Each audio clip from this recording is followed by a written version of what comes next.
सभी को शुभ प्रभात। मैं प्रदीप कुमार त्रिपाठी, शिक्षक आर इंटर कॉलेज हरदोई से। तो आज हम अध्ययन करेंगे कक्षा 10 की हिंदी की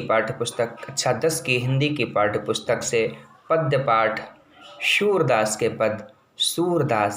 पद, जो कि सूरदास के ग्रंथ सूरदास के कृति सूरसागर से उद्धृत हैं। सूरसागर से ली गई पंक्तियाँ। सूरदास के पदों का अध्ययन करेंगे, व्याख्या भाग देखेंगे, पंक्तियों का एक एक शब्द का अर्थ ध्यान देंगे, एक एक शब्द का अर्थ पहले समझेंगे, फिर पूर्ण व्याख्या समझेंगे क्रमशः, तभी समझ में आएगा। तो देखिए, पंक्तियां इस प्रकार हैं। सूरदास के पद्य पाठ कक्षा 10 हिंदी। पुस्तक सभी सामने रखें, समझ में आएगा धीरे धीरे। पंक्तियों पर ध्यान दें, शब्दों पर ध्यान दें। कि चरण कमल बंदों हरि राय, चरण कमल बंदों हरि राय, कि जाकी कृपा पंगु गिरि लंघे, अंधे को सब कुछ दर्शाए। बहिरो सुनहि गूंग पुनि बोले, रंक चलहि सिर छत्र धराए। सूरदास स्वामी करुणामय, बार बार बंदों तिहि पाए, बार बार बंदों तिहि पाए। एक एक शब्द का अर्थ पहले देखेंगे। चरण कमल, कमल चरण यानी कि मैं श्री हरि के, हरि भगवान श्री हरि, मैं श्री हरि के भगवान के कमल चरण, कमल रूपी चरणों की वंदना करता हूँ। मैं श्री हरि, मैं भक्त वत्सल। कवि सूरदास कहते हैं, सूरदास जी, मैं भगवान श्री हरि के कमल रूपी चरणों की, कमल के समान शोभायमान या वर्ण साम्य रखने वाले कमल का पुष्प क्या है, शोभायमान होता है, दृष्टि सुंदर होता है, उसकी दिखने में अत्यंत सुंदर होता है कमल का पुष्प। और कमल के पुष्प से में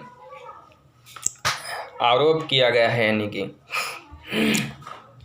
निषेधारोप भगवान श्री हरि के चरणों से तुलना की गई है, प्रयास किया गया है।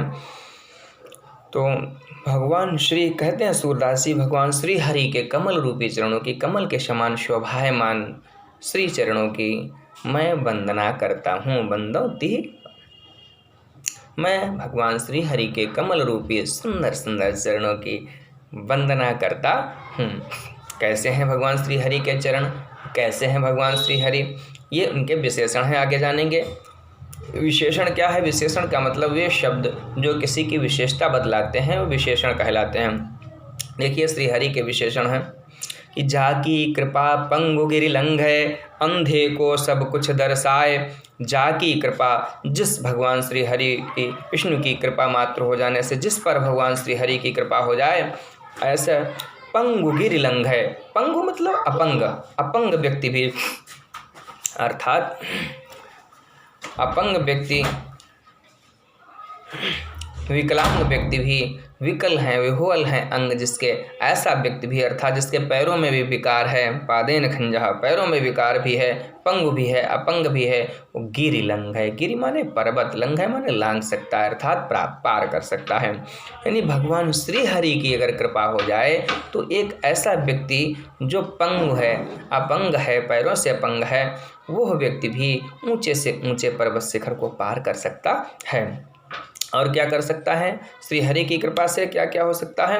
अंधे को सब कुछ दर्शाए। अंधा व्यक्ति, नेत्रहीन व्यक्ति भी सब कुछ, दिव्य दृष्टि ईश्वर की लीला से प्राप्त हो जाती है। ईश्वर की कृपा से दिव्य दृष्टि व्यक्ति को प्राप्त होती है और वो सब कुछ स्वस्थ देख सकता है। ठीक उसी प्रकार से, जिस प्रकार से कि स्वस्थ नेत्रों वाला व्यक्ति दृष्टिगोचर कर सकता है, किसी वस्तु को देख सकता है।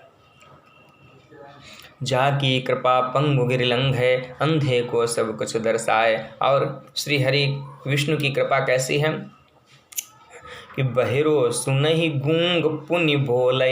बहिरो सुने, भगवान श्री हरि की कृपा से बहरा व्यक्ति, जिसका बहरा मतलब जिसके कर्णरंध्रों में समस्या है, कर्णरंध्र विकृत हैं, विकारयुक्त हैं, ऐसे कर्णरंध्रों वाले, विकार युक्त कर्णरंध्रों वाला बहरा व्यक्ति भी स्पष्ट सुन सकता है। श्री हरि की कृपा से गूंग पुनि बोल रहे। गूंग मतलब जिसके मुख में विकार है, जिह्वा में विकार है और वो बोल नहीं सकता है, वो अगर श्री हरि की कृपा हो जाए तो स्पष्ट राम राम शब्द, हरि हरि शब्द बोलने लगेगा। जिस प्रकार से एक स्वस्थ मुख वाला व्यक्ति बोलता है उस प्रकार से बोल सकता है। रंक चलहे सिर छत्र धराए, ये तो लोक में खूब ही आपने देखा होगा कि वो बहुत स्पष्ट, बहुत जल्दी जल्दी परिवर्तन होते रहते हैं। कोई निर्धन है तो वो धनवान होते हुए देखा होगा आपने, कोई बहुत धनी है उसको निर्धन होते हुए, धन शून्य होते हुए देखा होगा। तो रंक चलहि सिर छत्र धराए, श्री हरि की कृपा हो जिस पर हो जाए, ऐसा व्यक्ति निर्धन से निर्धन व्यक्ति, रंक अर्थात निर्धन व्यक्ति, निर्धन से निर्धन व्यक्ति भी राजाओं की तरह सिर पर छत्र धारण कर अर्थात छत्रपति की तरह चलता है, अर्थात राजाओं की तरह चलता है। कहते हैं सूरदास जी, सूरदास स्वामी करुणामय बार बार बंदों तिहि पाए। कहते हैं सूरदास जी, ऐसे करुणामय स्वामी, ऐसे करुणामय श्री हरि के चरणों की बार बार मैं उन्हें के चरणों को प्राप्त करके बार बार वंदना करना चाहता हूँ। मैं उनके श्री हरि भगवान के चरणों की, ऐसे भगवान श्री हरि के चरणों की बारंबार वंदना करता हूँ। मैं कौन? मैं कवि सूरदास कहना चाहते हैं कवि। देखिए जो भी यहाँ पर पंक्तियाँ हैं, कौन क्या कह रहा है, क्या किसी पंक्तियों में पात्र क्या कह रहा है, राम क्या कह रहा है, सीता क्या कह रहे हैं, सब कवि की कामना है, कवि की कलम की ताकत है। कवि जो जिससे चाहे जिस पात्र से कहलवा ले रहा है। चरण पूर्ण व्याख्या एक बार फिर से देखेंगे। चरण कमल बंदों हरि राय, जाकी कृपा पंगु गिरि लंघे, अंधे को सब कुछ दर्शाए, बहिरो सुनहि गूंग पुनि बोलहि, रंक चलहि सिर छत्र धराए। सूरदास स्वामी करुणामय बार बार बंदों तिहि पाए। मैं श्री हरि भगवान विष्णु के कमल रूपी चरणों की वंदना करता हूँ। जिस भगवान श्री हरि विष्णु की कृपा मात्र से पंग गिरिलंघ है, अपंग व्यक्ति ऊंचे से ऊंचे पर्वत शिखर को पार कर सकता है, अंधा व्यक्ति सब कुछ स्पष्ट देख सकता है, बहिरो सुनहि गूंग पुनि बोले, बहरा व्यक्ति स्पष्ट सुन सकता है, गूंगा व्यक्ति श्री हरि का नाम ले सकता है, उच्चारण कर सकता है, स्पष्ट बोल सकता है, रंक चलहे सिर छत्र धराए, और निर्धन से निर्धन व्यक्ति राजाओं की तरह सिर पर छत्र धारण करके रथ पर सवार होकर के चल सकता है। ऐसे श्री हरि भगवान श्री हरि के मैं चरणों की, ऐसे करुणामय स्वामी के चरणों की मैं बारंबार वंदना करता हूँ। ये पूर्ण व्याख्या है। आप बार बार वीडियो को देखेंगे, बार बार सुनेंगे, पंक्तियाँ सामने किताब खोल कर रखेंगे, आपके मैं आशा करता हूँ समझ में आएगी व्याख्या। तो छात्रों, यदि आप चाहते हैं इस तरह के वीडियो अगले अंक में भी आपको प्राप्त होते रहें, ये प्रथम अंक सूरदास के पदों का, अगला अंक आपको जल्द ही प्राप्त होगा। यदि आप चाहते हैं इस तरह के वीडियो आपको प्राप्त होते रहें तो प्रस्तुत चैनल को, यूट्यूब चैनल, मेरे इस यूट्यूब चैनल को एस्ट्रो प्रदीप त्रिपाठी, इसको सब्सक्राइब करें, लाइक करें। आपके पास वीडियो सभी अंक के पूरे संपूर्ण पदावली के सूरदास के आपको प्राप्त होते रहेंगे। धन्यवाद।